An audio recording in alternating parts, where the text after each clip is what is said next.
வயதுக்கு மரியாதை அப்படிங்கிறத விட, நடத்தைக்கு மரியாதை. ஒருத்தங்க எப்படி நடந்துக்கிறாங்க, ஒருத்தங்க எப்படி வந்து பழகுறாங்கங்கிறதுக்கு தான் மரியாதை குடுக்கணும் அப்படிங்கிறது ஒரு முக்கியமான ஒரு விஷயம்.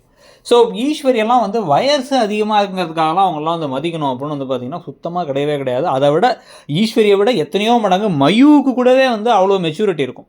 ஸோ அந்த மாரி தான் இப்பயும் வந்து பார்த்தீங்கன்னா, தன்னுடைய மகன சரி ஓகே பரவால்ல அப்படின்னு பாவம் பார்த்து அந்த கேஸ வாபஸ் வாங்கி ஜட்ஜிட்டயே திட்டு வாங்கி பாக்கியா வீட்டுக்கு கூட்டு வந்தா, "என்ன ஏய் என் பையன அழைய வைக்கிறியா? கொஞ்சம் உனக்கெல்லாம் ரொம்ப ஆட்டம் போடுறியா? ஆடுறியா நீ?" அப்படின்னு பேசிட்டு இருக்கும்போது, "இந்தா வெளில போ வீட்ட விட்டு முதல்ல வெளில போ" அப்படின்னு பாக்கியா சொன்னா கரெக்ட்டா இருக்கும். ஆனா பாக்கியா அத சொல்லாம அமைதியா போக, ராதிகா அதுக்கப்புறமா வந்து பாக்கியா கிட்ட கேட்டா, "அவங்க நல்லவங்க. அவங்க மனசுல இன்னொரு ஒரு முகம் இருக்கு" அப்படின்னு வந்து உளறிக்கிட்டு இருக்காங்க பாக்கியா. அப்படியே கீழ டோர் மேட்டாவே தான் வாழ்ந்துட்டு இருக்காங்க இன்னுமே வச்சுக்கோங்க. ஸோ இன்னொரு பக்கம் ஆனா வந்து ராதிகா நான் அப்படிலாம் இருக்க மாட்டேன் அப்படின்னு நீங்க ஒரு சரியான சுயநலவாதின்னு திட்டி விட்டாங்க ஈஸ்வரிய பார்த்து. இதெல்லாம் பார்க்க கொஞ்சம் நல்லா தான் இருக்கு.